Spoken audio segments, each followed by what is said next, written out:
안녕하세요. 오늘은 8월 8일입니다. 날씨도 팔팔 끓는데 개인적으로는 건강하게 팔팔하게 지내시기를 바랍니다. 일상이 이렇게 쉽게 무너지고 망가질 수 있는 그런 그런 시절을 우리가 살아가고 있습니다. 하루 동안에 어떻게 될지 모르는 불안한 일들이 많이 있습니다. 일상을 사는 것이 하나님의 은혜라는 그런 생각을 더욱 하게 됩니다. 그 일상을 지켜주시기를 기도하는 가운데 매일의 삶을 살아야 되겠습니다. 기도로 시작하겠습니다. 아버지 하나님, 그리스도 예수 안에서 우리를 불러주시고 예수님의 죽음과 부활을 통해 우리의 모든 죄를 용서해 주신 것, 하나님의 자녀로 삼아 주신 것, 진심으로 감사 찬양을 드립니다. 이 시간도 모이기를 힘쓰라는 주의 말씀을 따라 하나님 앞에 함께 모였습니다. 성령께서 친히 주관하시고 성령의 감동 감화하심으로 우리 심령의 역사해 주시기를 주님께 기도합니다. 그 옛날 천지를 창조하신 그때 혼돈과 어둠 속에 있었던 세계에 질서를 만드시고 생명을 창조하신 것처럼 우리의 삶에 변화를 주시고 하나님의 자녀답게 우리의 모든 것을 변화시켜 주시기를 주님께 기도합니다. 이 마지막 때 시대를 분별하고 매일의 삶을 주와 동행하며 살 수 있도록 주관해 주시고 붙잡아 주시고 이끌어 주시기를 주님께 간구합니다. 우리 각 사람을 살펴주시고 영과 육에 병든 것 주의 능력과 은혜로 고쳐주시며 온전케 만들어 주시기를 주님께 기도합니다. 여러 병든 자에게 예수께서 친히 치유의 능력을 보여주신 것처럼 우리를 치유해 주시고 전보다 더 강건하게 살 수 있도록 지켜주시기를 주님께 기도합니다. 코로나 사태로부터 교회를 지켜주시고 말씀을 지켜주시고 우리의 가정을 지켜주시기를 주님께 기도합니다. 이 시간도 함께 하시는 주님께 모든 것을 의지합니다. 주의 영광만을 나타내 주시고 마땅히 깨달아야 될 말씀을 보여주시며 삶의 변화와 능력을 더해 주시기를 주님께 기도합니다. 우리의 초라함과 연약함을 고백하며 오직 그리스도 안에서 주의 긍휼과 능력을 사모하고 기다립니다. 하나님의 영광을 나타내 주시옵소서. 고마우신 우리 구주 예수님 이름으로 기도합니다. 아멘. 이사야서 53장 6절 말씀을 찾겠습니다. 이사야서 53장 6절.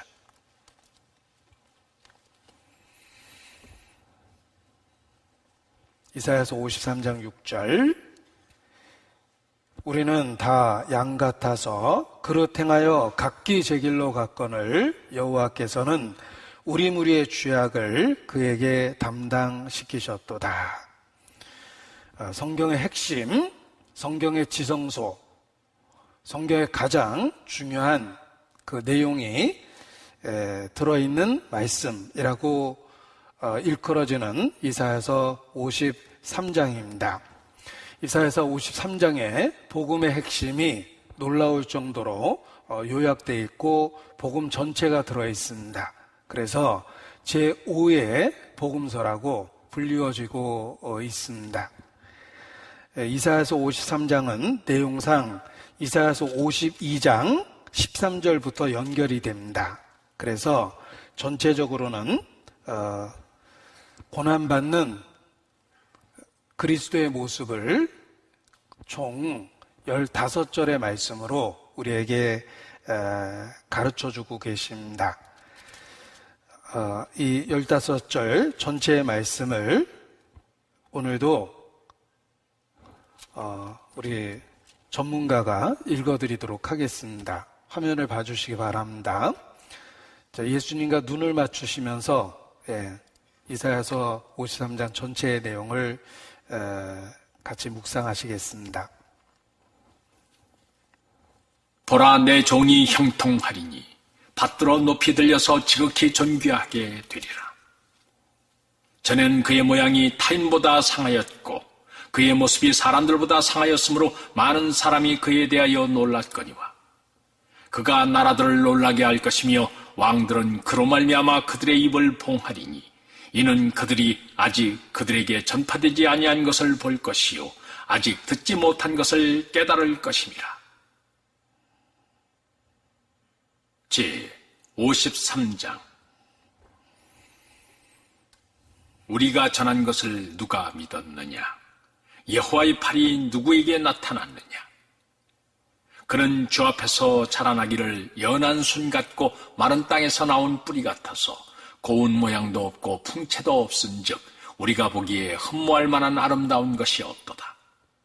그는 멸시를 받아 사람들에게 버림받았으며 간고를 많이 겪었으며 질고를 낳는 자라. 마치 사람들이 그에게서 얼굴을 가리는 것 같이 멸시를 당하였고 우리도 그를 귀히 여기지 아니하였도다. 그는 실로 우리의 질고를 지고 우리의 슬픔을 당하였거늘 우리는 생각하기를 그는 징벌을 받아 하나님께 맞으며 고난을 당한다 하였노라. 그가 찔림은 우리의 허물 때문이요 그가 상함은 우리의 죄악 때문이라. 그가 징계를 받음으로 우리는 평화를 누리고 그가 채찍에 맞음으로 우리는 나음을 받았도다. 우리는 다 양 같아서 그릇 행하여 각기 제 길로 갔거늘 여호와께서는 우리 모두의 죄악을 그에게 담당시키셨도다. 그가 곤욕을 당하여 괴로울 때에도 그의 입을 열지 아니하였으며 마치 도수장으로 끌려가는 어린 양과 털 깎는 자 앞에서 잠잠한 양같이 그의 입을 열지 아니하였도다. 그는 곤욕과 신문을 당하고 끌려갔으나 그 세대 중에 누가 생각하기를 그가 살아있는 자들의 땅에서 끊어짐은 마땅히 형벌받을 내 백성의 허물 때문이라 하였으리요. 그는 강포를 행하지 아니하였고 그의 입에 거짓이 없었으나 그의 무덤이 악인들과 함께 있었으며 그가 죽은 후에 부자와 함께 있었도다. 여호와께서 그에게 사함을 받게 하시기를 원하사 질고를 당하게 하셨은즉 그의 영혼을 속건 제물로 드리기에 이르면 그가 씨를 보게 되며 그의 날은 길 것이요 또 그의 손으로 여호와께서 기뻐하시는 뜻을 성취하리로다. 그가 자기 영혼에 수고한 것을 보고 만족하게 여길 것이라. 나의 의로운 종이 자기 지식으로 많은 사람을 의롭게 하며 또 그들의 죄악을 친히 담당하리로다. 그러므로 내가 그에게 존귀한 자와 함께 몫을 받게 하며 강한 자와 함께 탈취한 것을 나누게 하리니 이는 그가 자기 영혼을 버려 사망에 이르게 하며 범죄자 중 하나로 헤아림을 받았음이니라. 그러나 그가 많은 사람의 죄를 담당하며 범죄자를 위하여 기도하였느니라. 전문 성우가 읽어주는 것을 들으면서 나와 차이점이 무엇일까라는 생각을 해봤습니다. 그러니까 과정을 통해서 오랜 훈련을 통해서 정확하게 전달하는 법을 이렇게 배운 분이시기 때문에 이렇게 더 전달력 있게 읽는 거라고 생각을 합니다. 끊어 읽기라든지 또는 중요한 내용을 강조해서 읽는 것, 또 적당한 부분에서 이렇게 멈추는 것, 이런 부분이 이렇게 잘 훈련됐기 때문에 전달력 있게 이렇게 읽는 거라고 생각합니다. 아무튼 개인적으로는 마치 예수님이 직접 말씀해 주시는 것 같아서 제가 이거 반복해서 들으면서 큰 은혜를 받고 있습니다. 자, 모든 성경은 한마디로 예수 그리스도에 대한 것입니다. 그런데 이사야서 53장에는 이 복음의 메시지가 놀라울 정도로 이렇게 요약되어 있고 들어있다, 이렇게 이야기를 합니다. 우리가 꼭 알아야 될 내용이 성경 중심 부분에 있는 이사야서 53장을 통해서 계시되고 있는 것입니다. 더디 믿는 제자들이 예수님이 죽고 부활하셨음에도 불구하고 믿지 않음 때문에 엠마오라는 그 마을로 낙향하고 있었습니다. 주님은 그들을 그냥 버려두시지 않고 노중에 그들에게 다른 모습으로 나타났습니다. 그리고 더디 믿는 그들에게 성경을 자세히 풀어 설명해 주심으로 다시 제자들이 있는 예루살렘으로 돌아올 수 있도록 이끌어 주셨습니다. 우리는 어떤 의미에서 혹 엠마오로 가는 제자처럼 진리에 대해서 듣고 알고 또 믿는다고 고백했지만 우리의 마음이 예루살렘으로부터 멀어지고 그 엠마오로, 각각의 엠마오로 내려가는 경우가 있습니다. 그때도 주님은 그 제자들을 이끌어 주셨던 것처럼 우리 각 사람도 붙잡고 다시 방향을 예루살렘으로 향할 수 있도록, 하나님을 향할 수 있도록 이끌어 주신다고 생각합니다. 그런데 엠마오로 가는 그 제자들을 어떻게 다시 예루살렘으로 이끌어 주셨을까? 성경을 자세히 가르쳐 주시고 설명해 주신 것입니다. 모세의 글, 또 다윗의 시편에 기록된 것, 또한 선지자의 글들을 통해서 예수께서 고난받고 영광 받으실 것을 가르쳐 주시고 그들을 다시 예루살렘으로 돌이키도록 만들어 주신 것입니다. 엠마오로 가는 제자들에게 예수께서 틀림없이 이사야서 53장을 언급하셨을 겁니다. 왜냐하면 예수님의 사역을 가장 잘 요약하고 증거하고 있는 말씀이기 때문에 그렇습니다. 또한 사도행전의 기록을 살펴보면 사도들이 성경을 통해서 예수님을 그리스도라고 증거하고 여러 말로 확증하여 권하였습니다. 그때도 틀림없이 이사야서 53장을 인용하고 설명하면서 예수께서 그리스도라는 것을 증거하고 그의 죽음이 왜 속죄를 위해서 필요한지를 틀림없이 가르쳤을 것입니다. 이디오피아의 내시가 있었습니다. 하나님을 경외하는 자로 예루살렘까지 와서 예배를 드렸습니다. 이디오피아에서 예루살렘, 사막을 건너서 먼 여행을 해야 합니다. 그럼에도 불구하고 하나님에 대한 간절한 마음이 사막을 건너 예루살렘까지 예배하러 오도록 이끌었습니다. 그런데 막상 예루살렘에서 만난 사람들은 제자들을 만난 것이 아니라 예수님을 십자가에 못 박았던 악한 종교인들을 만났습니다. 대제사장, 율법사들, 레위인들, 그들을 만나고 영적인 아무런 도움을 얻지 못하고 다시 예루살렘에서 이디오피아로 돌아가고 있었습니다. 그러나 하나님은 그에게 은혜를 베푸셨고 전도자 빌립을 보내주십니다.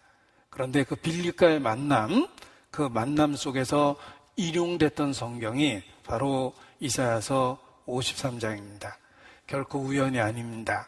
십자가에 못 박힌 그리스도를 전하기 위해서 꼭 필요한 말씀이 이사야서 53장이기 때문에 그렇습니다.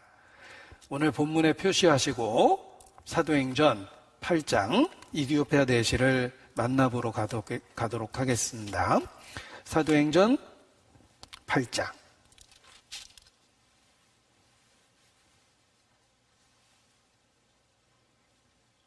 27절,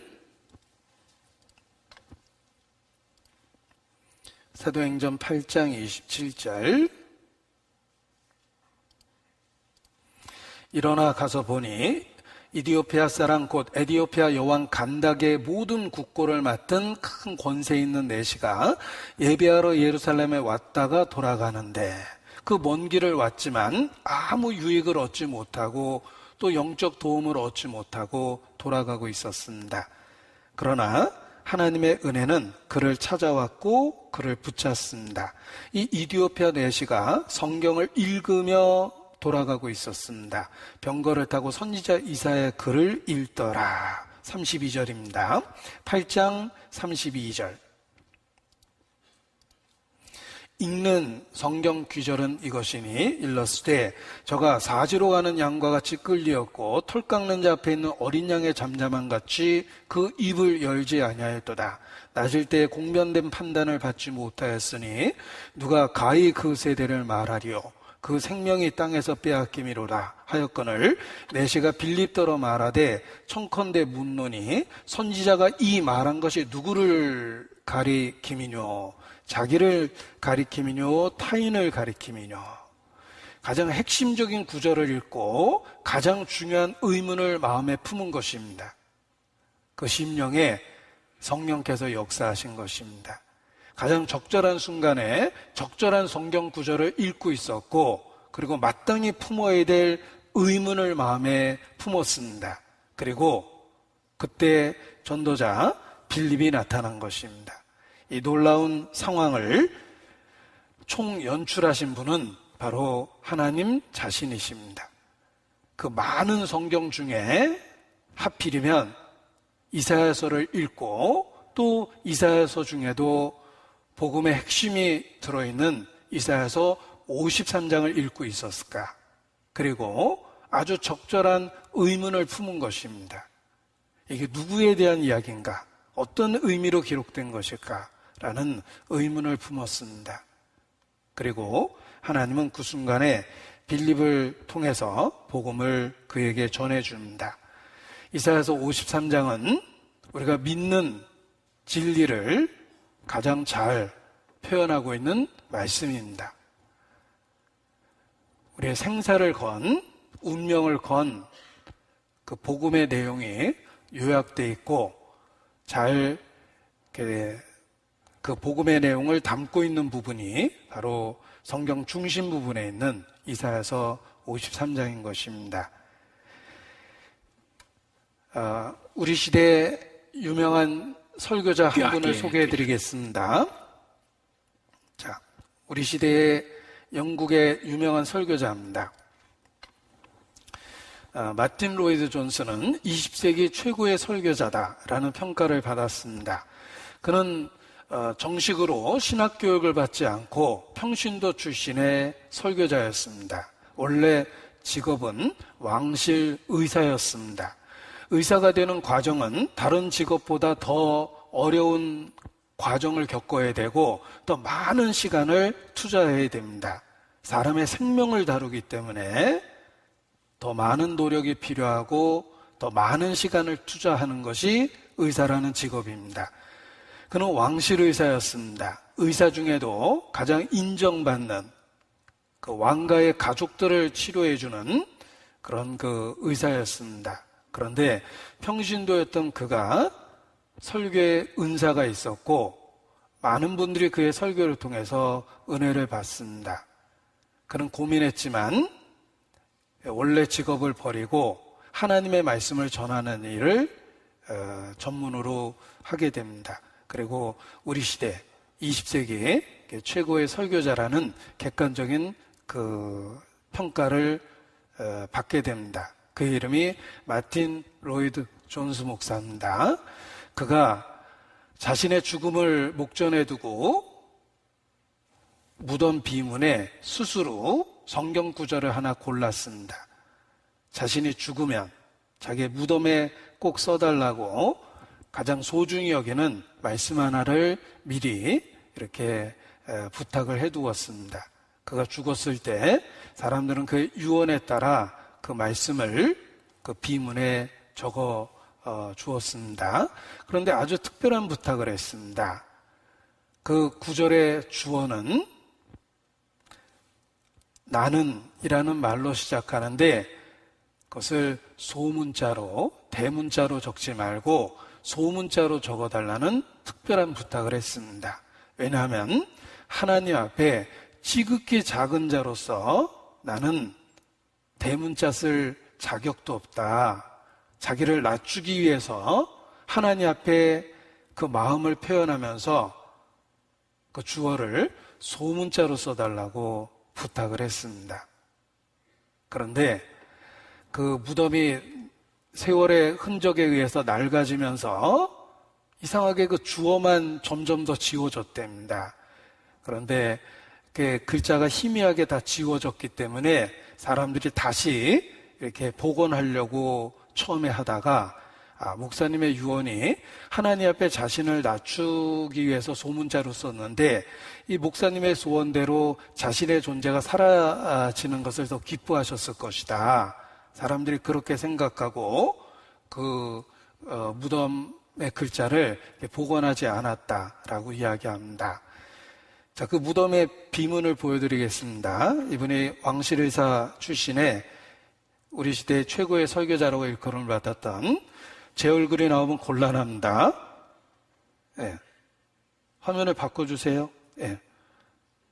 아까 제 얼굴 나왔는데 제가 옳지 않은 대사를 한 것 같아요. 예. 우리 시대 최고의 설교자라는 표현을 했는데, 예. 이분 얼굴을 보면서 해야지 어울리는 표현입니다. 마틴 로이드 존스 목사입니다. 그의 무덤 비문입니다. 이것은 처음에 만들어졌을 때, 이것은 부인이 돌아가신 이후에 사진을 다시 찍은 것입니다.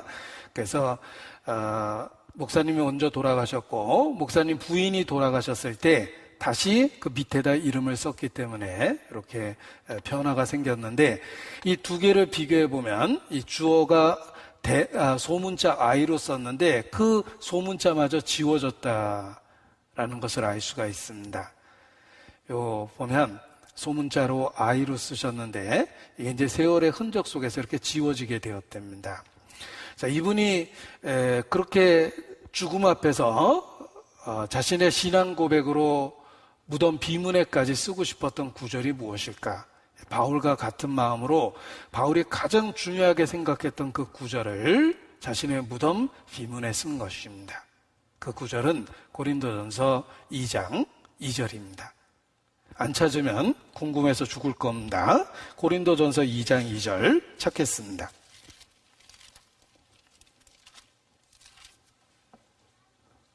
고린도전서 2장 2절.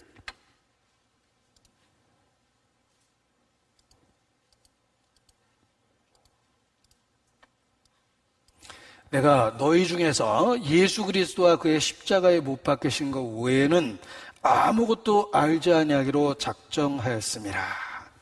가장 중요한 것이 무엇인지를 표현한 그 말씀입니다. 내가 이것 외에는 아무것도 알지 아니하기로 작정했다. 그것이 무엇일까?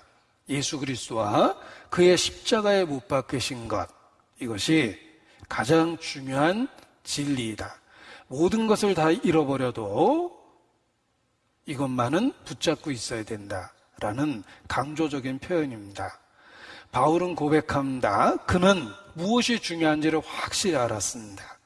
예수 그리스도, 그리고 그분과 관련한 최고의 진리는 그가 십자가에 못 박히신 것입니다. 그래서 바울은 고백하기를 내가 예수 그리스도와 그의 십자가에 못 박힌 것 외에는 아무것도 알지 아니하기로 작정하였습니다. 마틴 로이드 존스 목사님도 그 바울과 같은 뜻을 가진 것입니다. 자기 인생의 가장 중요한 진리는 예수 그리스도 그 자체이다. 그리고 그분과 관련한 최고의 진리는 그가 십자가에 못 박혔다는 것이다. 이렇게 고백하는 것입니다. 사실 모든 구원받은 성도는 바울과 함께 또 마틴 로이드 존스 목사와 함께 같은 고백을 해야 됩니다. 무엇이 중요한 것인지를 깨닫고 있어야 됩니다. 우리가 믿고 있는 진리는 살아있는 한 인격과 관련되어 있습니다. 예수님입니다. 예수님에 대해 무엇을 믿습니까? 예수님은 그리스도입니다. 그가 어떻게 우리의 그리스도, 곧 구세주가 되셨습니까? 십자가에 못 박히셨습니다. 인자에 온 것은 섬김을 받으려 함이 아니라 도리어 섬기려 하고 오히려 자기 목숨을 많은 사람의 대속물로 주려 함이니라 라고 말씀하신 것처럼 예수님은 자신의 목숨을 우리를 위한 대속물로 주셨습니다. 그래서 십자가에 못 박히신 것입니다.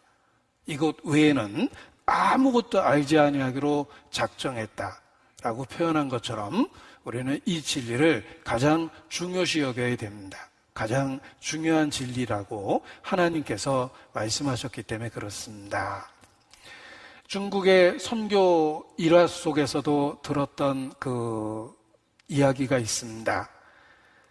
한 그 군대 높은 계급을 갖고 있는 분이 처음에는 예수 믿는 사람을 핍박하다가 그들이 왜 죽음 앞에서도 신앙을 지키려고 하는지 점점 궁금해졌습니다. 그래서 그들이 무엇을 믿고 있는지를 알아보다가 복음의 내용을 알게 되고 믿게 되고 구원을 받게 됩니다. 핍박하던 그 군대의 지휘관이 구원을 받은 것입니다. 그리고 그는 자신이 믿게 된 내용을 공개적으로 이야기하기 시작했습니다. 결국은 중국 정부에 의해서 처형당하게 됩니다. 처음에는 협박당하고 고문당하다가 결국은 모든 직분을 다 빼앗기고 그리고 감옥에 가고 감옥에서 많은 시간을 보냈습니다.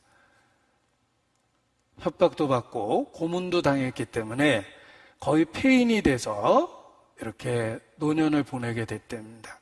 그 고문의 후유증으로 심지어는 자신이 어떤 직업을 갖고 있었는지 과거도 다 지워졌고 자기의 이름조차도 제대로 기억하지 못하게 됐답니다.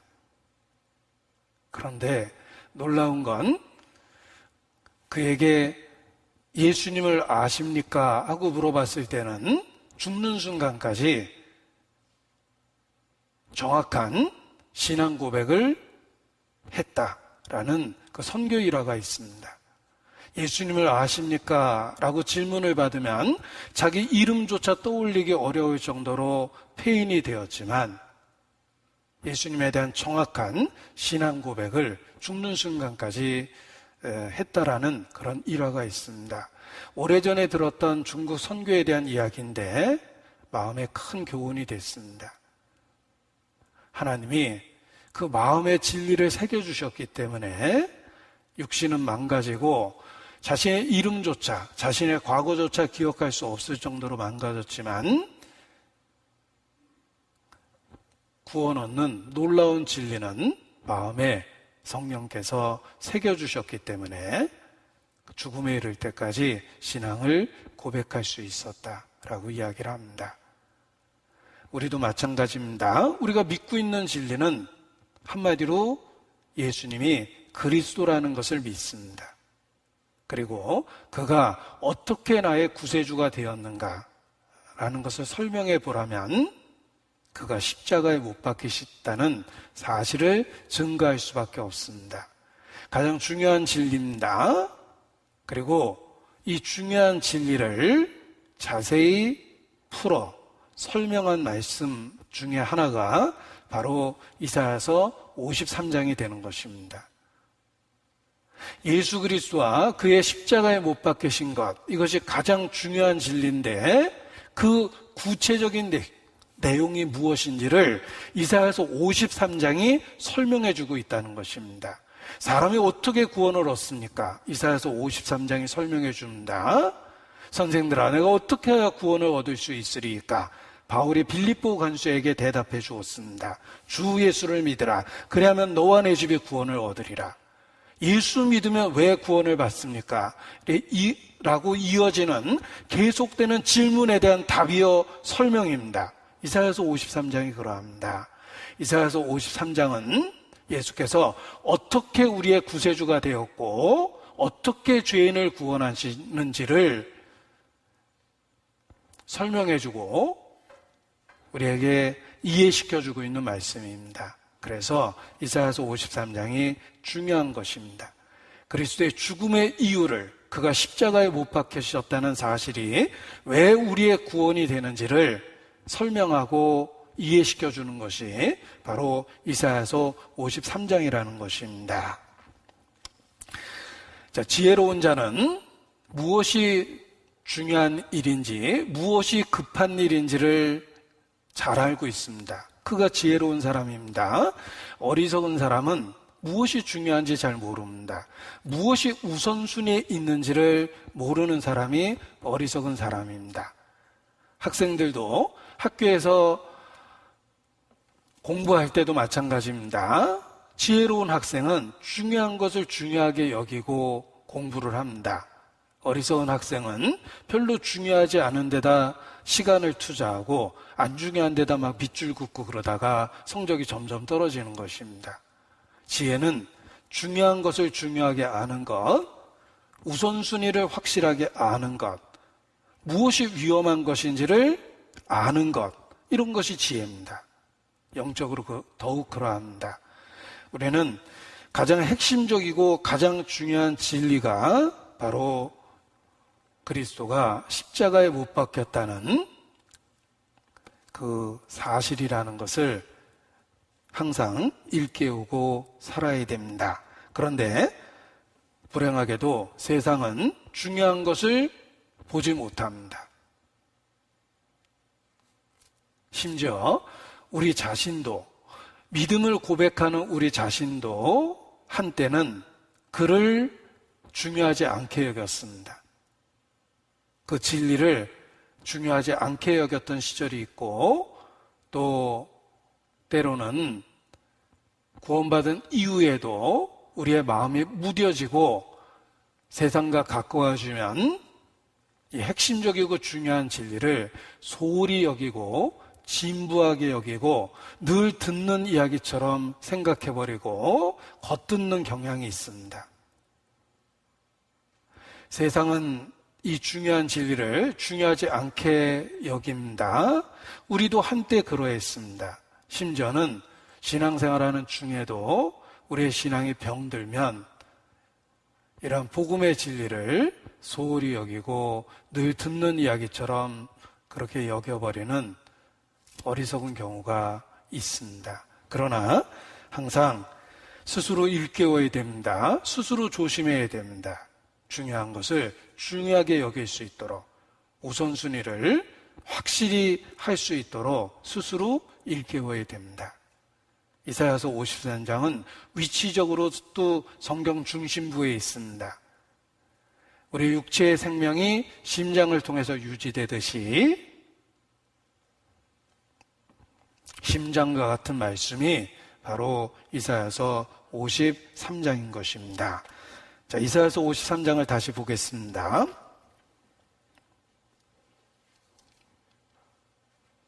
2절. 이사야서 53장 2절.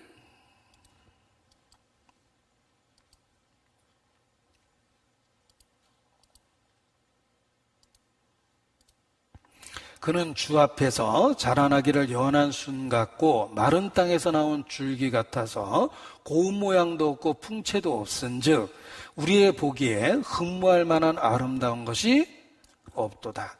자, 우리의 보기에 흠모할 만한 것이 아름다운 것이 없습니다. 그래서 3절에도 우리도 그를 귀히 여기지 아니하였도다. 믿는다고 하는 우리조차도 한때 그러했고 지금도 신앙이 병들면 핵심적인 진리를 소홀히 여기는 경향이 본성적으로 있다는 것입니다. 우리의 보기에 흠모할 만한 아름다운 것이 없다. 저기 성경에서 유일하게 예수님의 외모에 대한 언급을 하고 있는 구절입니다. 성경에 하나님의 사람에 대한 외모를 이렇게 언급하는 경우가 아주 적습니다. 예를 들면 12제자의 외모가 전혀 언급되어 있지 않습니다. 베드로가 키가 큰지 작은지 뚱뚱한지 홀쭉한지 잘생긴 미남형인지 아니면 비호감인지 전혀 외모에 대한 언급이 없습니다. 우리는 때로 이사야가 어떻게 생겼는지 12제자가 어떻게 생겼는지 궁금한 마음을 갖습니다. 그런데 성경은 그들의 외모에 대해서 침묵합니다. 그 이유가 무엇입니까? 우리의 외모는 그렇게 중요한 것이 하나님 보시기에 아니라는 것입니다.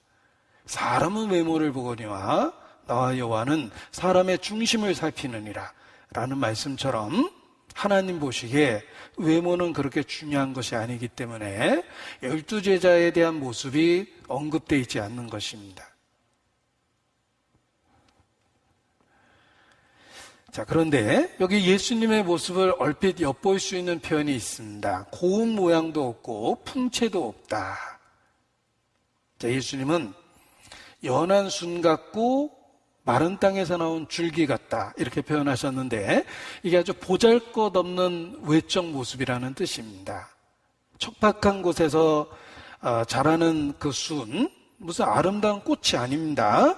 또 마른 땅에서 나온 줄기, 이것이 아주 보잘것없고 형편없이 보인다는 뜻입니다.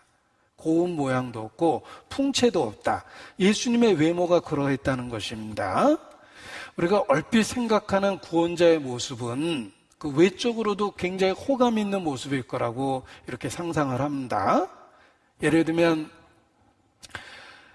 그 헬라의 알렉산더, 왠지 그 당시에 유럽을 정복했던 알렉산더는 사람을 이렇게 한 번에 사로잡을 수 있는 카리스마가 있는 그런 매력적인 모습과 건장한 모습일 거라고 생각을 합니다. 실제로 전쟁터에서 인생을 보낸 사람이고 제국을 통치했고 많은 사람들을 이끌었던 사람이기 때문에 특별한 외모를 갖고 있었을 겁니다. 헬라의 알렉산더 그러면 왠지 늠름하고 굉장히 호감이 있는 외적 모습이 상상이 됩니다. 또 로마 제국의 시저는 어떻습니까? 그도 타고난 장수였습니다. 또 사람들을 그 잠깐의 대화를 통해서 자기 사람으로 만들 수 있는 그런 외적인 매력을 갖고 있는 사람들입니다. 그런데 세상의 영웅은 그런 모습을 갖고 있음에도 불구하고 오히려 그리스도는 왜 고운 모양도 없고 풍채도 없는 모습으로 오셨을까? 그것도 나사렛이라는 성경 구약에 한 번도 언급되지 않을 정도로 사람들의 관심이 주어지지 않았던 마을, 아주 작은 시골 마을입니다. 나사렛 예수. 그런데 예수님이 태어난 예수님이 자란 나사렛이 구약에는 한 번도 언급되어 있지 않은 도시입니다. 구약에 여러 마을과 도시에 대한 언급이 있습니다. 수천의 지명이 언급되고 있다고 그러는데 왜 메시아가 자란 그곳에 대한 언급이 없습니까? 그래서 나사렛에서 무슨 선한 것이 나오냐라고 사람들이 이야기했던 것입니다. 외적으로 예수님은 초라한 모습을 갖고 있었습니다. 사람들이 무시할 수밖에 없었습니다. 멸시할 수밖에 없었습니다. 하찮게 여길 수밖에 없었습니다. 마치 사람들에게 얼굴을 가리우고 보지 않음을 받은 자 같았다. 투명인간 취급받을 정도로 그렇게 외적 모습이 눈에 띄지 않았다는 것입니다. 왜 세상에 오시는 그리스도가 고운 모양도 없고 풍채도 없는 모습으로 오셨을까?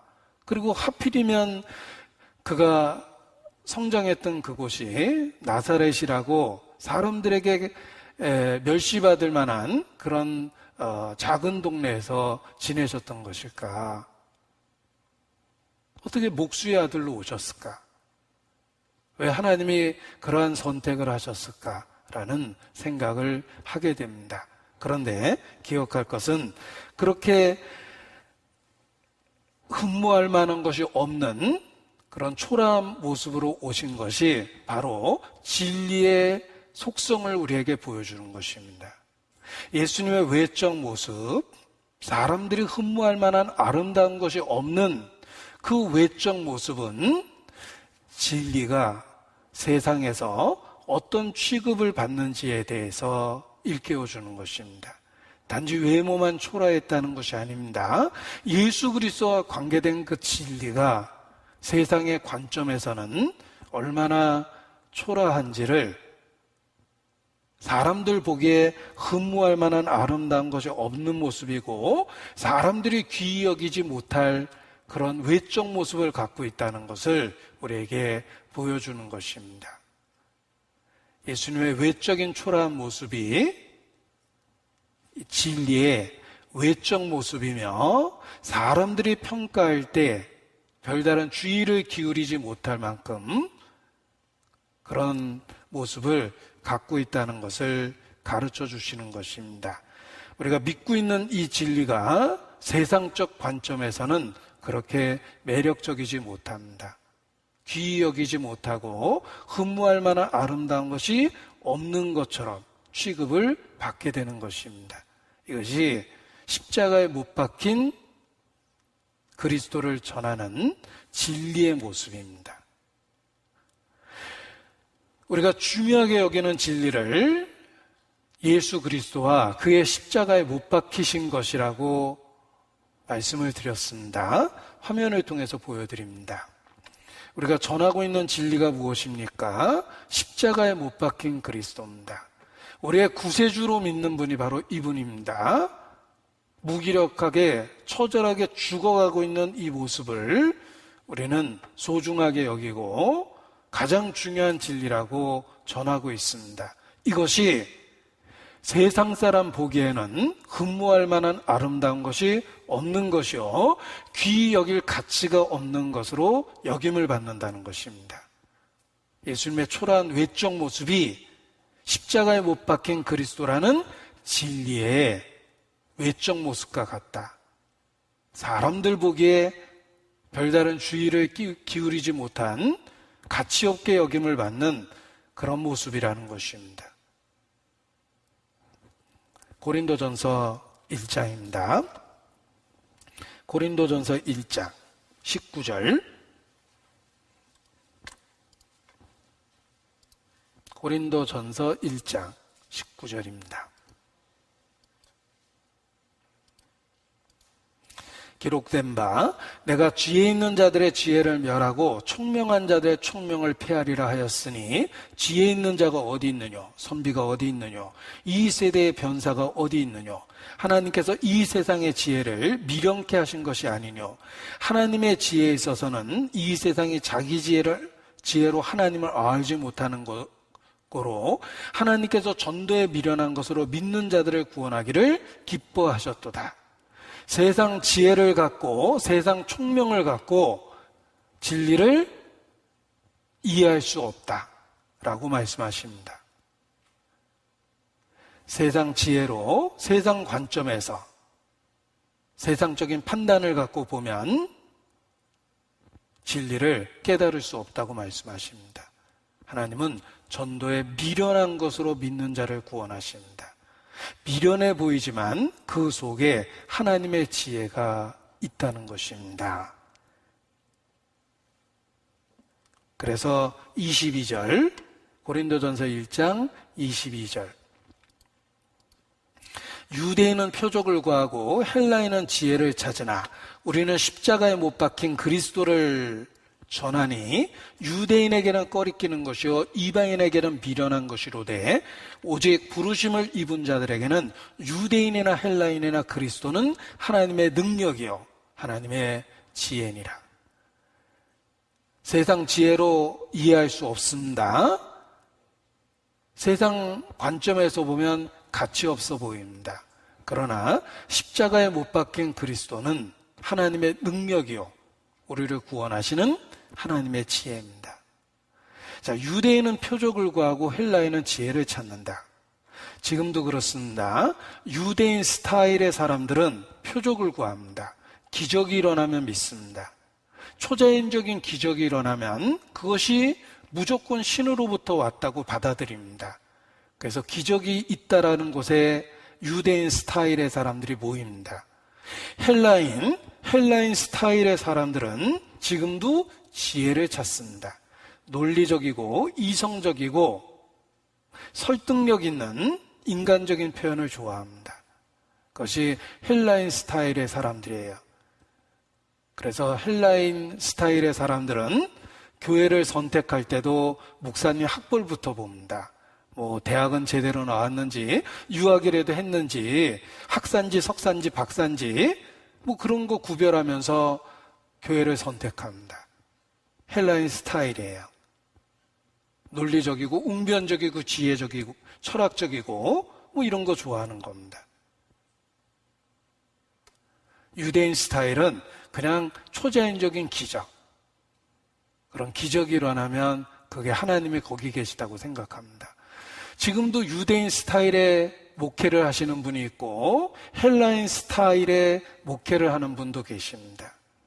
그러나 하나님은 오히려 십자가에 못 박힌 그리스도를 전하는 그곳에 함께 계십니다. 피가 있는 곳에 생명이 있고 피가 있는 곳에 속죄가 있고 속죄가 이루어진 그곳이 하나님을 만나는 곳입니다.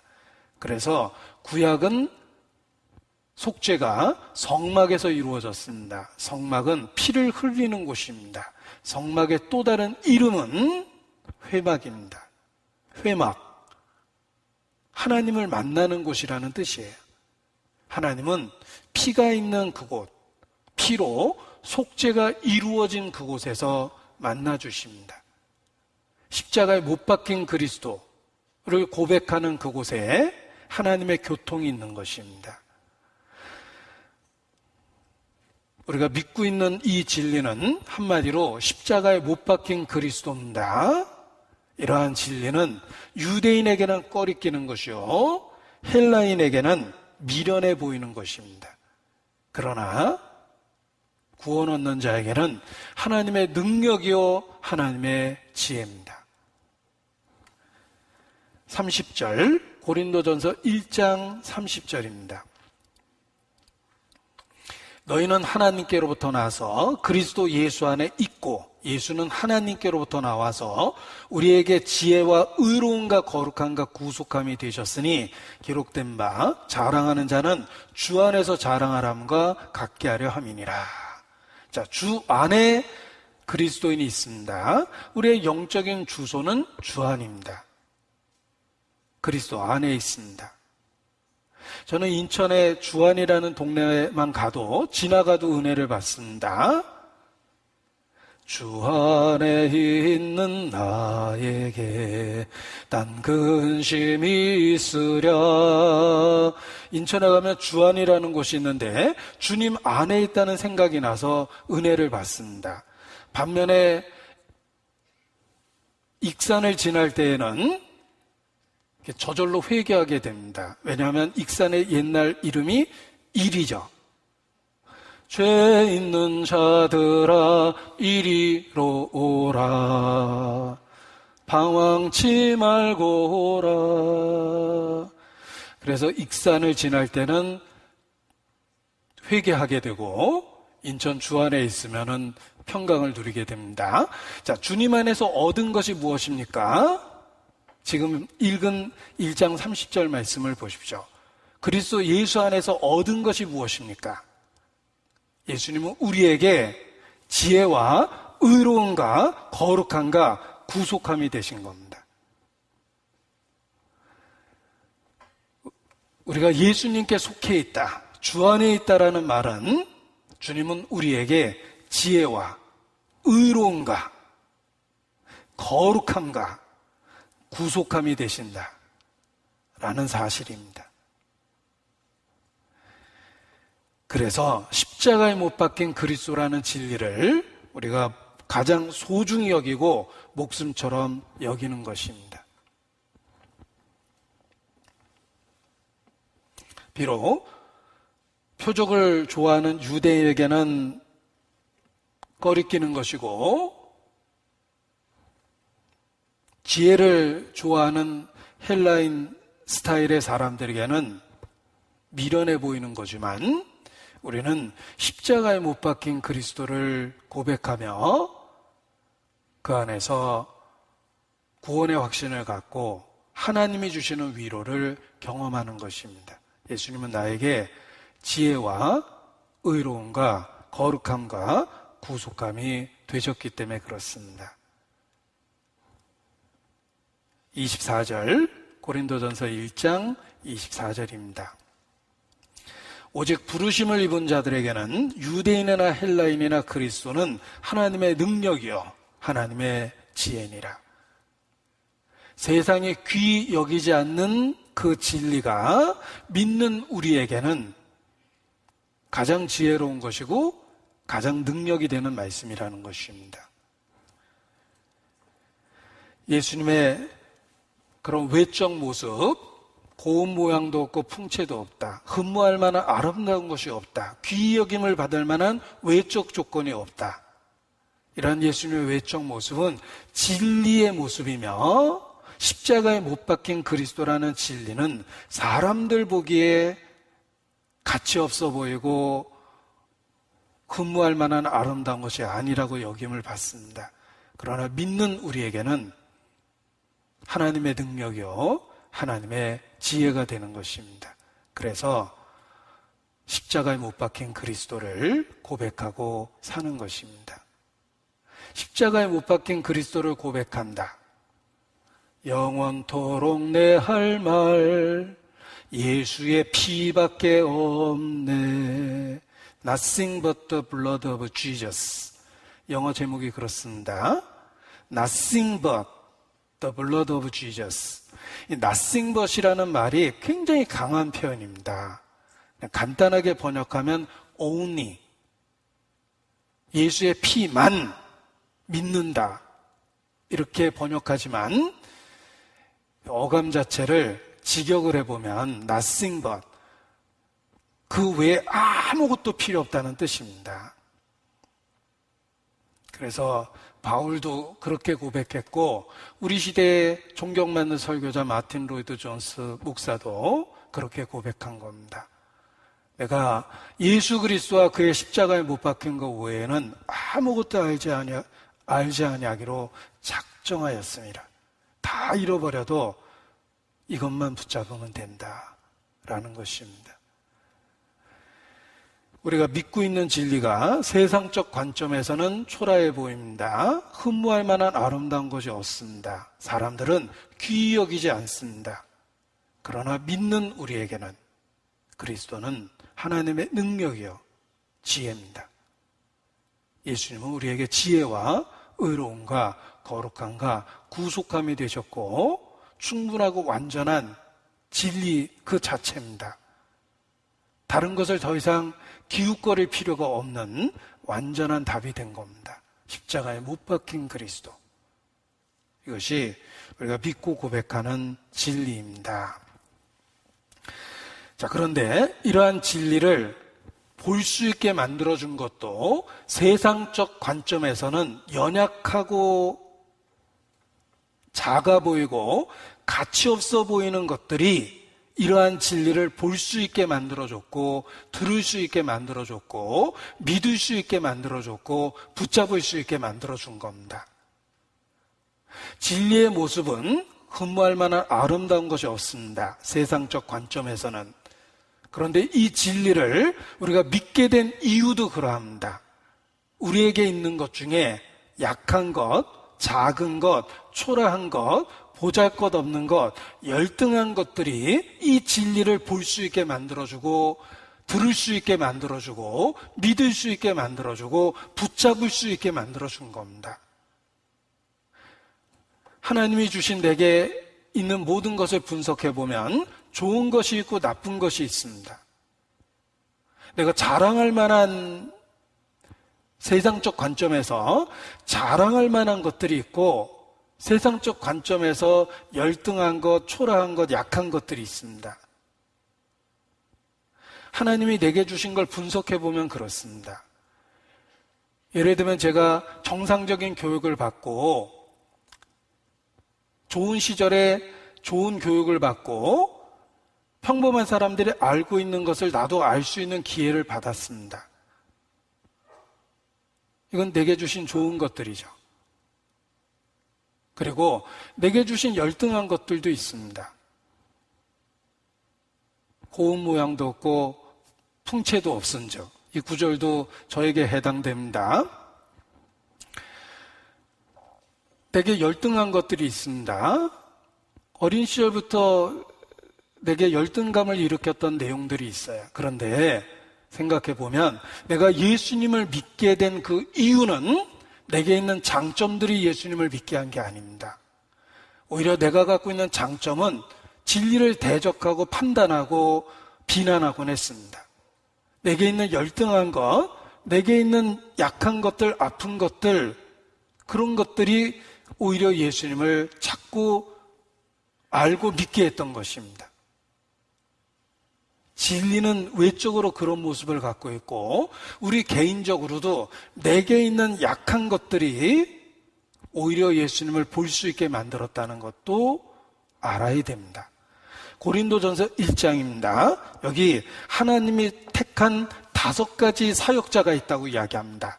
하나님이 택한 5가지가 있습니다. 그 5가지가 무엇인지를 보십시오. 27절, 고린도전서 1장 27절. 하나님이 택한 이유 5가지가 있습니다. 제가 읽어드리겠습니다. 그러나 하나님께서 세상에 미련한 것들을 택하사 지혜 있는 것들을 부끄럽게 하려 하시고 세상에 약한 것들을 택하사 강한 것들을 부끄럽게 하려 하시며 하나님께서 세상에 천한 것들과 멸시받는 것들과 없는 것들을 택하사 있는 것들을 폐하려 하시나니 이는 아무 육체라도 하나님 앞에서 자랑치 못하게 하려 하심이라. 자, 여기 하나님이 선택한 5가지 이유가 있습니다. 미련한 것, 약한 것, 천한 것, 멸시받는 것, 없는 것, 이것들을 택하셔서 우리가 구원을 받은 거예요. 내게 있는 장점으로 내가 구원받은 게 아닙니다.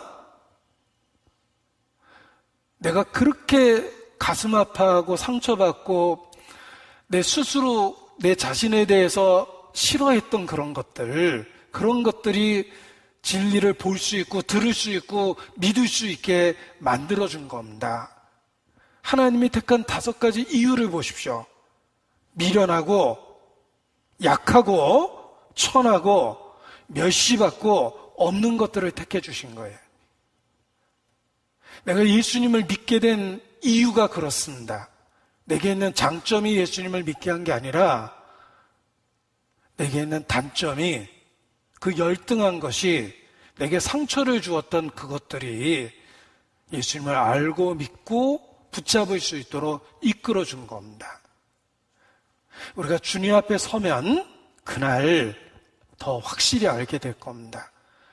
내게 고통스러웠던 것, 내게 힘들었던 것들, 내게 상처 줬던 것들, 나에게 열등감을 불러일으켰던 그것들이 예수님을 찾도록 했고 예수님을 붙잡을 수 있게 만들어준 겁니다.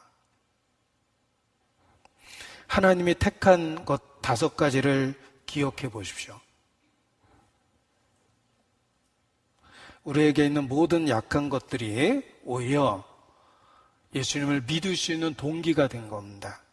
따라서 주님 앞에 서면 내게 주셨던 좋은 것들에 대한 감사보다는 내게 주셨던 약한 것들이나 열등한 것, 고통스러웠던 것들에 대해서 오히려 감사하는 일이 벌어질 겁니다. 왜냐하면 그 모든 것들 때문에 내가 주님을 알게 됐고 믿게 됐고 붙잡고 살았기 때문에 그렇습니다. 시편 51편 8절입니다. 시편 51편 8절.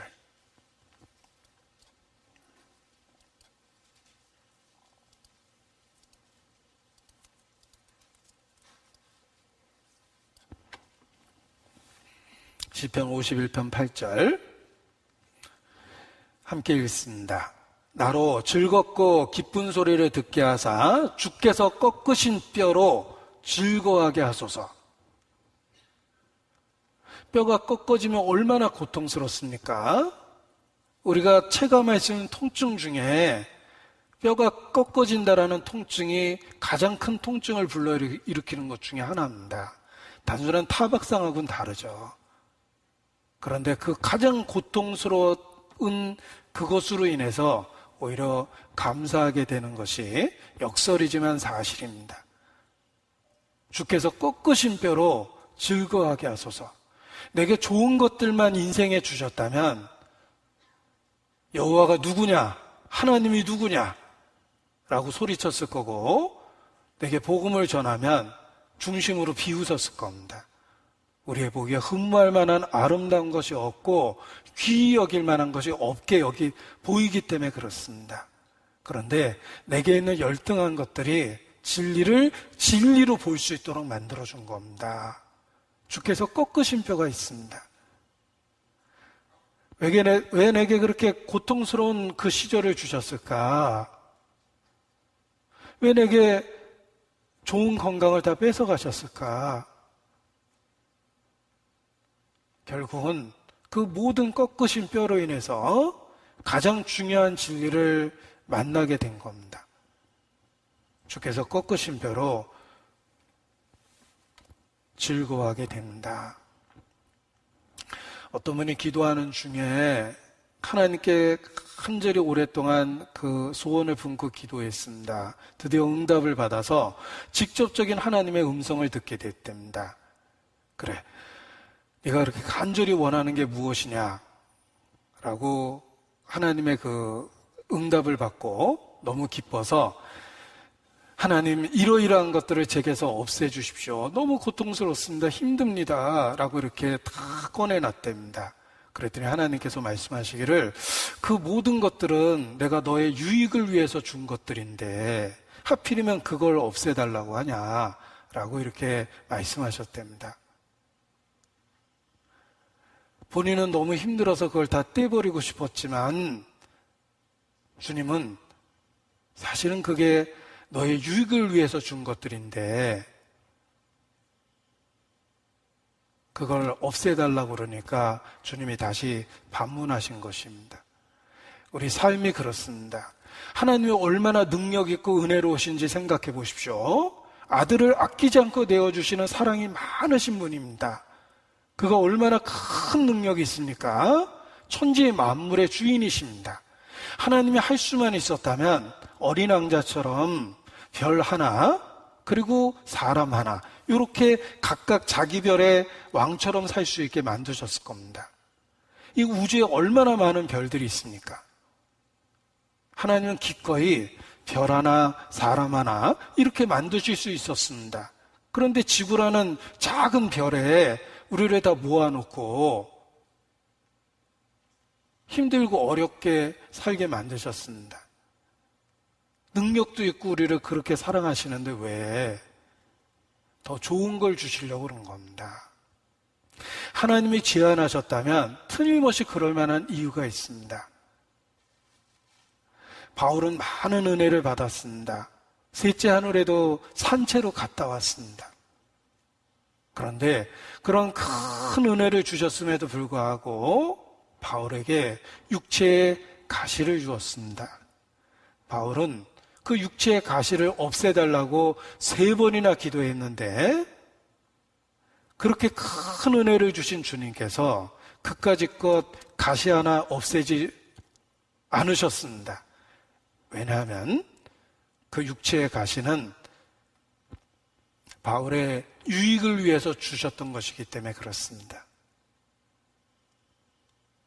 그래서 3번의 간절한 기도에도 불구하고 내 은혜가 내게 족하도다 라는 답변만 주셨지 죽는 순간까지 육체의 가시를 없애주진 않으셨습니다.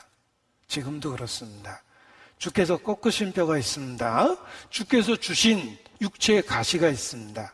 그것 때문에 내가 예수님을 발견하고 믿게 되고 지금도 붙잡고 있는 겁니다. 내게 있는 장점, 좋은 것들이 주님을 붙잡게 만드는 게 결코 아닙니다. 주님이 선택한 것은 약한 것들, 천한 것들, 멸시받는 것들, 없는 것들을 택하셔서 우리에게 가장 중요한 진리를 붙잡을 수 있도록 만들어주고 계십니다. 고린도후서 12장입니다. 고린도후서 12장.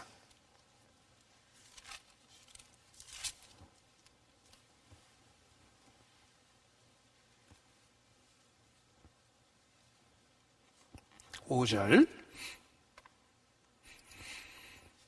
고린도후서 12장 5절.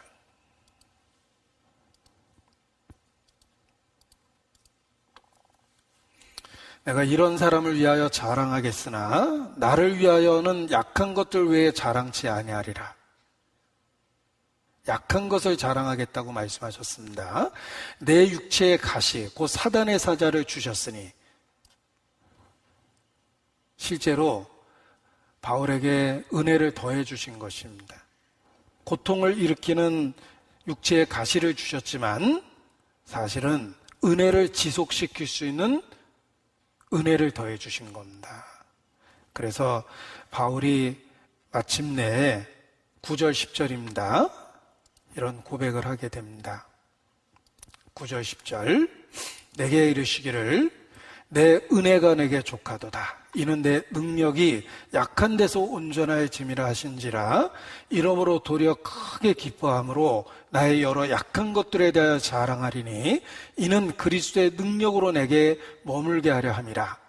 그러므로 내가 그리스도를 위하여 약한 것들과 능욕과 궁핍과 핍박과 곤란을 기뻐하노니 이는 내가 약할 그때에 곧 강함이니라. 자, 바울이 기뻐한 것들을 보십시오. 약한 것, 능욕, 궁핍, 핍박, 곤란 겪을 때는 다 힘들고 눈물 나는 이야기입니다. 그런데 오히려 그런 것들을 내가 자랑하겠다, 기뻐하겠다라고 고백하고 있습니다. 왜냐하면 경험적으로 알게 되었습니다. 약할 그때에 강해질 수 있다는 걸 안 거예요. 우리의 삶을 제한하셨다면 제한하실 만한 이유가 있습니다. 구원받은 이후에도 우리는 여전히 약하고 열등한 것들이 있고 불편하고 고통스럽게 여기는 것들이 있습니다. 상처받은 일도 있고 좌절하고 힘들었던 일도 있습니다. 겪기에 정말 눈물 나는 일들도 있습니다. 왜 이런 일이 내게 계속해서 일어나는 걸까? 계속해서 신앙 안에 있을 수 있도록 붙잡아주고 모든 순간에 주님을 의지해서 살아야 된다는 걸 가르쳐주기 위해서 육체의 가시를 허락하신 것입니다. 내 은혜가 내게 족하도다. 충분하고 완전한 은혜를 주신 것입니다. 우리가 오늘 이 시간 지금까지 주의 이름을 부르고 있습니다. 그게 저절로 된 게 아니에요. 주님은 육체의 가시를 통해서 계속해서 주님을 붙잡을 수 있도록 동기부여를 한 겁니다.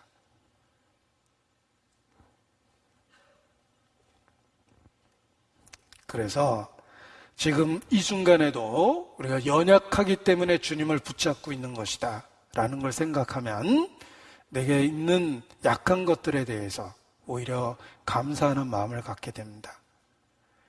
여전히 병약한 것, 여전히 가난한 것, 여전히 열등한 것, 여전히 통증을 느끼고 있는 것, 여전히 불편한 것, 아직까지 회복되지 않은 상처들, 쓰라린 상처들, 그것을 통해서 그리스도의 능력 안에 머물 수 있습니다. 계속해서 주님을 붙잡고 매일의 삶을 살게 되는 것입니다. 아이들을 키우면서 이런 생각을 했습니다. 우리 아이가 무대에 서서 뭔가를 발표하는데 부모의 기대는 아이가 좀 담대하게 이렇게 잘했으면 좋겠다라는 기대를 갖고 지켜봤는데 이 무대에 선 아이가 엄청나게 긴장하고 떨고 연습할 때 그렇게 잘했던 것을 버벅거리고 결국은 그게 프로그램 안에서 간신히 이렇게 하는 모습을 봤습니다. 그래서 너무 속상했어요. 연습할 때 잘했는데 왜 아이가 저럴까?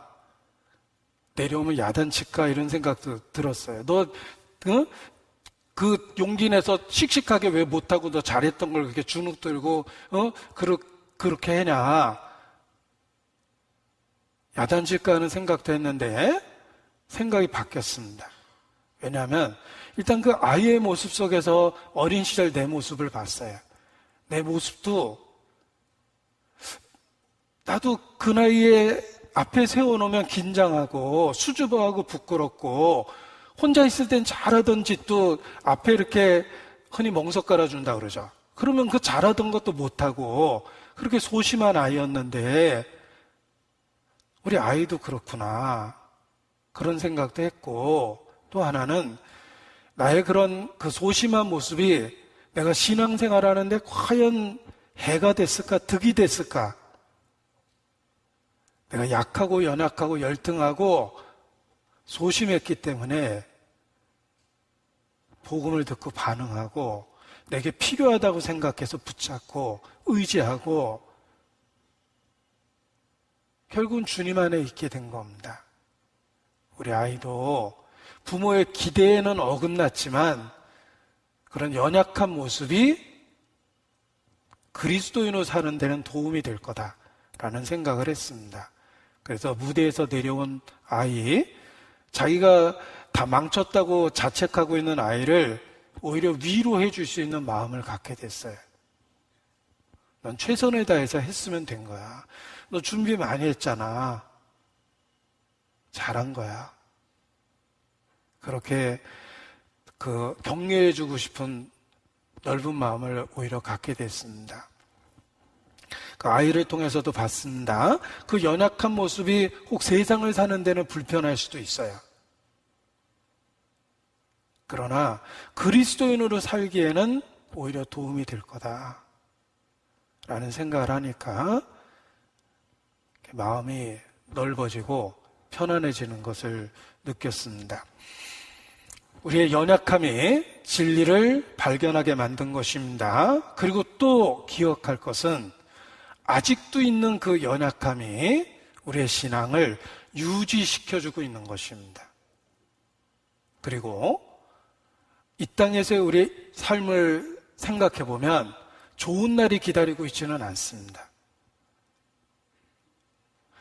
제가 그 교회학교나 청년회에서는 이렇게 얘기하기 어렵지만 그 대중적인 관점에서 보면 더 그러합니다. 우리가 더 좋은 날이 있기는 어려운 거예요. 나이 들어가고 있고 육체의 전성기는 끝났습니다.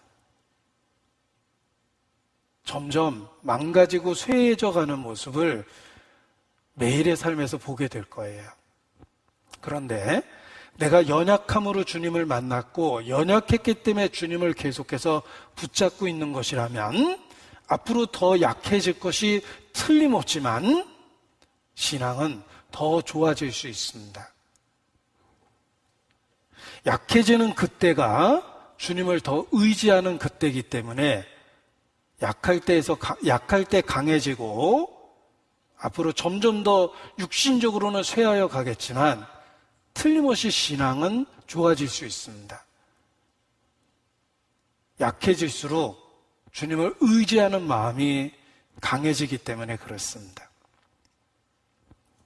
모세를 생각해 보십시오. 모세는 120세를 살았습니다. 그런데 40년은 애굽의 왕자로 지냈습니다. 인생 최고의 전성기죠. 이 모세가 인생에 있어서 최고의 절정기를 보냈던 것은 애굽의 왕자 시절이에요. 나 때는 말이야. 아마 그렇게 얘기했을 겁니다. 그리고 40세부터 80세까지는 광야의 목동 생활을 했습니다. 극과 극이죠. 애굽의 왕자였던 그가 광야에 베두인처럼 아주 형편없는 낮은 생활을 하게 된 겁니다. 그런데 하나님이 모세를 부르신 것은 80세 때 부르셔서 120세 때까지 쓰셨습니다. 모세의 인생을 세 토막을 낸다면 가장 보잘것없는 부분을 쓰신 거예요. 육신적으로 그러합니다. 하나님, 제가 애굽의 왕자였을 때 불러주셨다면 제가 정말 큰 일을 했을 텐데 내가 애굽의 학문에 통달했습니다. 권력도 있었습니다. 그때 불러주셨으면 제가 잘했을 텐데. 하나님은 모세가 80세 되던 해 부르셨습니다. 인생을 끝내고 정리해야 될 그때 비로소 부르셨습니다. 왜냐하면 육신적으로 가장 약해졌기 때문에 모세는 정말 하나님만 의지할 수밖에 없었습니다. 그래서 비로소 글을 쓰신 겁니다. 가장 약할 때 역설적이지만 가장 강할 수 있습니다. 모세는 통치하는 호를 붙잡고 하나님의 사람이 된 게 아니라 광야 목동이 붙잡고 있는 지팡이를 들고 하나님의 사람이 됐습니다. 나의 전성기 때 오히려 하나님이 쓰시지 않습니다. 내가 약하고 초라하다고 스스로 느낄 그때 오히려 하나님이 쓰십니다. 왜냐하면 이제는 정말 하나님만 의지할 수밖에 없기 때문에 그렇습니다. 시편 71편 18절입니다. 시편 71편.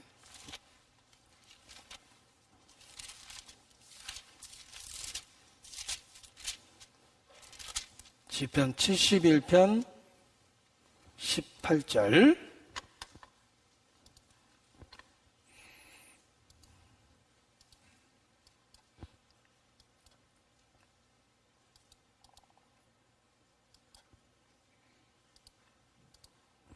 하나님이여, 내가 늙어 백수가 될 때에도 나를 버리지 마시며 내가 주의 힘을 후대에 전하고 주의 능을 장래 모든 사람에게 전하기까지 나를 버리지 마소서. 하나님의 힘과 능력을 전할 수 있는 가장 좋은 시기는 자신이 가장 약해질 때입니다. 그래서 오히려 역설처럼 들리지만 늙어 백수가 돼도 하나님은 그를 귀하게 사용할 수 있습니다. 모세를 사용했던 것처럼 정말 하나님만 의지해야 될 나이가 됐기 때문에 그렇습니다. 시편 92편 14절입니다. 시편 92편 14절.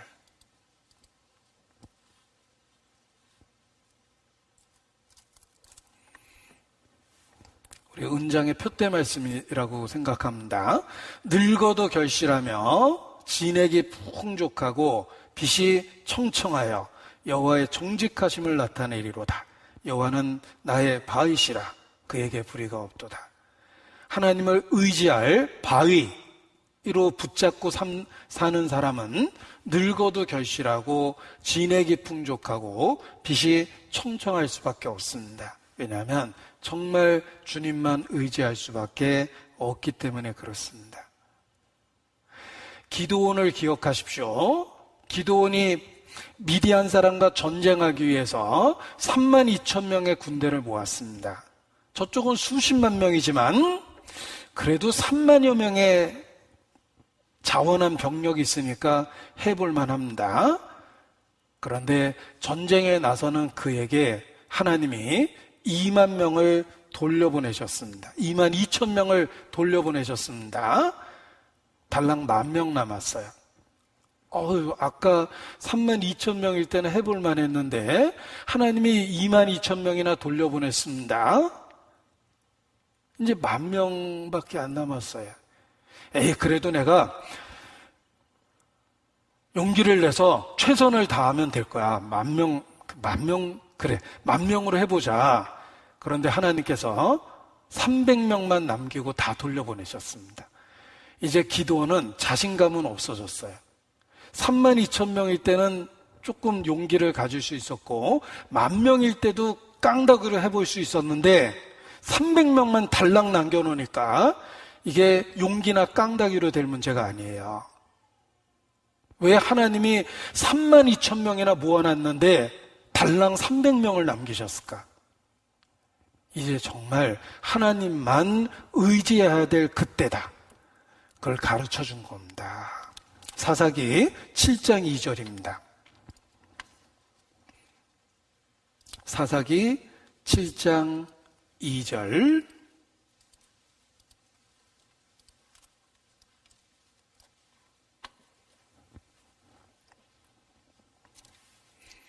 여호와께서 기드온에게 이르시되 너를 좇은 백성이 너무 많은즉 내가 그들의 손에 미디안 사람을 붙이지 아니하리니 이는 이스라엘이 나를 거스려 자긍하기를 내 손이 나를 구원하였다 할까 함이니라. 그 말을 못하도록 32,000명을 10,000명으로 다시 10,000명을 300명으로 줄여놓은 겁니다. 그래서 기드온과 300용사 이렇게 되어 있는 거예요. 이 300용사는 특수훈련을 받은 정예 요원이 아닙니다. 하나님만 의지할 수밖에 없다는 걸 보여주는 상징적인 숫자입니다.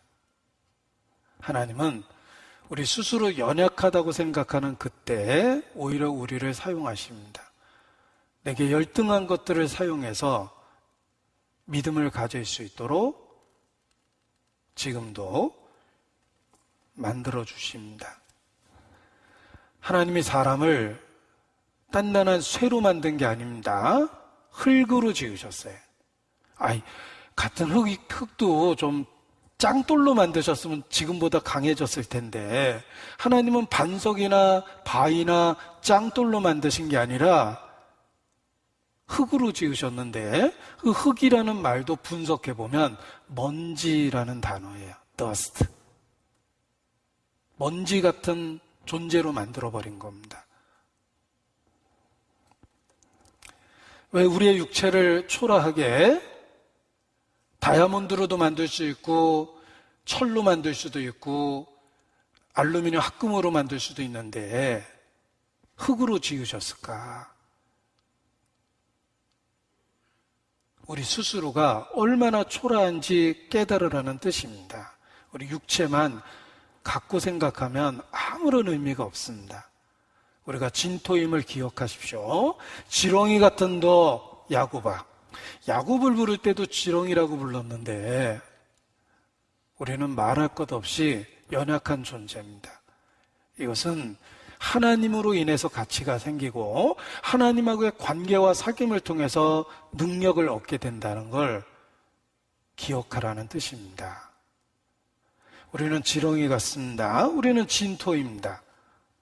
주님 때문에 능력 있고 변화될 수 있는 것이 우리 스스로는 할 수 없다는 것입니다.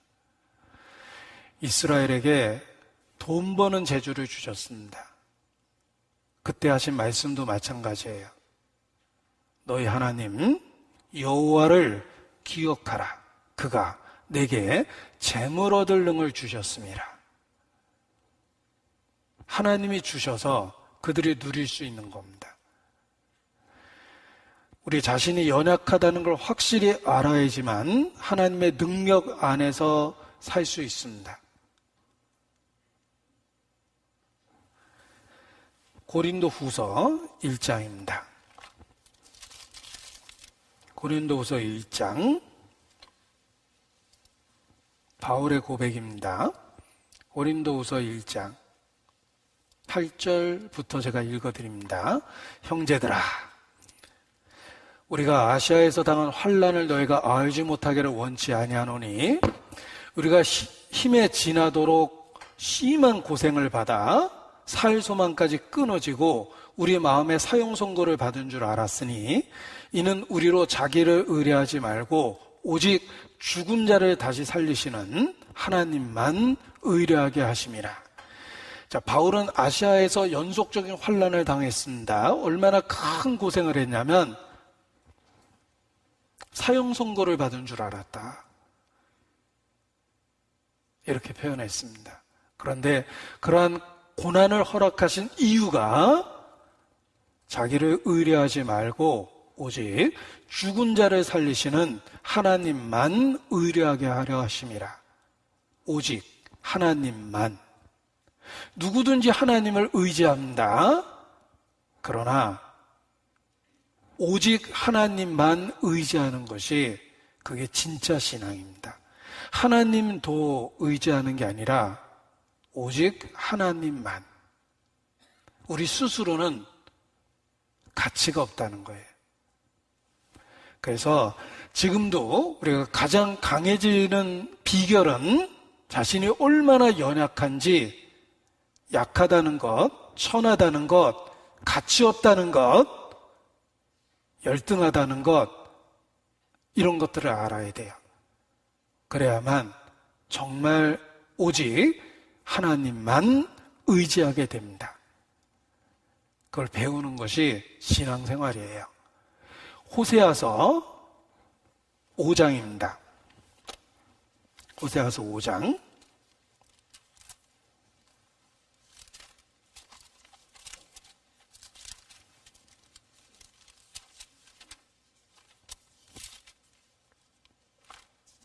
호세아서 5장.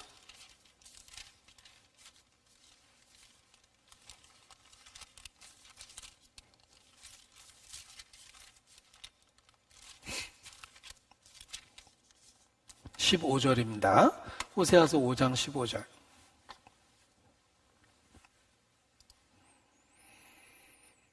호세아서 5장 15절. 내가 내 곳으로 돌아가서 저희가 그 죄를 뉘우치고 내 얼굴을 구하기까지 기다리리라.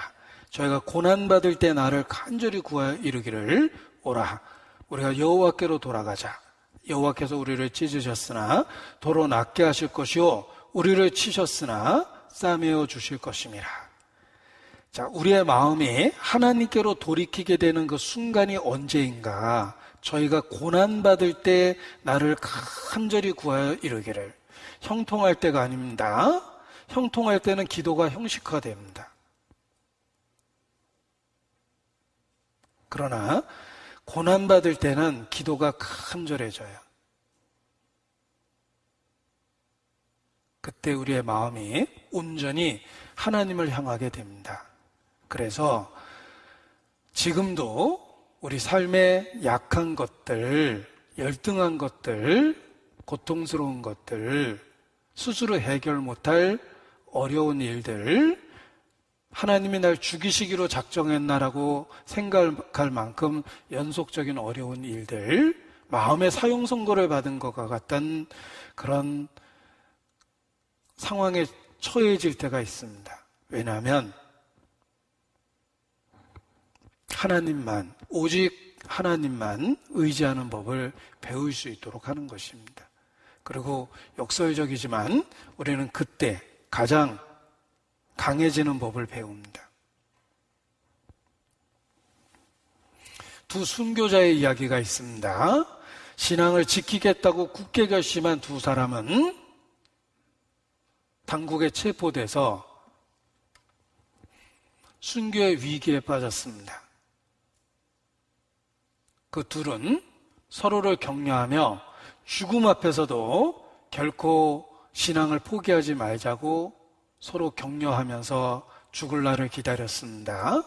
그런데 한 사람은 자신감에 넘쳤어요. 나는 기꺼이 죽겠다. 신앙을 지키기 위해서 내가 기꺼이 죽겠다. 그리고 또 한 사람은 나도 주님을 부인하고 싶은 마음은 결코 없지만 혹시 내가 죽음의 공포 앞에서 그 통증 앞에서 무너지고 주님을 배반하고 부인할까 두렵습니다. 제발 나를 위해서 기도해 주십시오라고 계속 부탁을 했답니다. 이 자신감에 넘치던 분은 그를 책망하고 왜 무서워하느냐고 계속 야단치고 용기를 내라고 계속 가르쳤답니다. 그런데 막상 순교하는 그날 자신감에 넘쳤던 그 사람은 죽음 앞에 딱 서는 순간에 주님을 부인하고 신앙을 포기해버렸답니다. 너무 무서워서. 반면에 자신의 연약함을 고백하고 자기가 혹시 주님을 부인할까 봐 무섭다고 제발 기도해달라고 부탁하고 기도했던 그분은 죽음의 공포 앞에서도 당당하게 신앙을 고백하고 믿음을 지켰답니다. 저는 이 두 순교자의 이야기를 듣고 정말 큰 교훈을 받았어요. 순교는 용기나 결단이나 결심이나 깡으로 하는 게 아닙니다. 주님이 함께 하셔야지 가능한 거예요. 우리가 얼마나 연약한지 자기의 한계를 알아야지만 그 한계를 알고 있기 때문에 주님께 매달리게 됩니다. 우리의 약한 것이 진리를 발견하게 만들었고 여전히 약한 그것이 진리를 붙잡게 만들어주며 약할 그때 우리는 주님과의 교통, 주님을 의지함으로 오히려 강해질 수 있습니다. 그것이 신앙생활의 비결입니다. 영어로 된 그 복음성가 가사를 공부하면서 큰 은혜를 받았습니다. When I am down, when I am down, 내 마음이 낙심될 때, when the troubles come, 어려움이 내게 닥쳐올 때, 뭐 이렇게 시작하는 그 복음성가가 있습니다. 제목은 누구나 아실 거예요. You raise me up to walk on stormy seas. You raise me up to walk on stormy seas. 폭풍 우이는 바람을 당신이 나를 걸을 수 있도록 일으키십니다. You raise me up 이라는 그런 복음성가입니다. 그런데 그 복음성가가 딱 그런 내용을 갖고 있습니다. 내 마음이 낙심되고 내 어려움이 나를 찾아오고 내 마음이 두려움을 느낄 때 가만히 앉아서 주님께 기도해 보십시오. 그분이 내 곁에 와서 앉을 그때까지 주님은 우리를 다시 일으켜 세우고 폭풍 우이는 바다를 걷게 하시며 이전보다 우리를 더 강하게 만들어 주실 것입니다. 우리는 그분을 의지할 때, 그때 비로소 강해집니다. I am strong when I am on your shoulder. 우리가 그분을 의지할 때 우리가 비로소 강해집니다. You raise me up. 그분이 우리를 일으킵니다. 이런 내용의 복음성가 가사입니다. 그런데 그 가사를 이렇게 한 구절 한 구절 써보면서 묵상하고 큰 교훈을 받았습니다. 우리의 약한 것이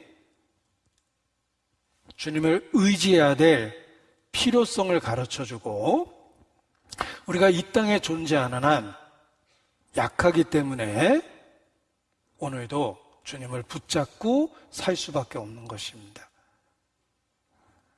그리고 역설적이지만 우리의 연약한 모습이 매일의 삶을 강하게 살 수 있는 동기가 됩니다. 너무 약해서 주님만 의지할 수밖에 없기 때문에 그렇습니다. 가장 연약하다고 느끼는 그때가 주님으로 인해서 가장 강해질 수 있는 바로 그때입니다. 그리스도인은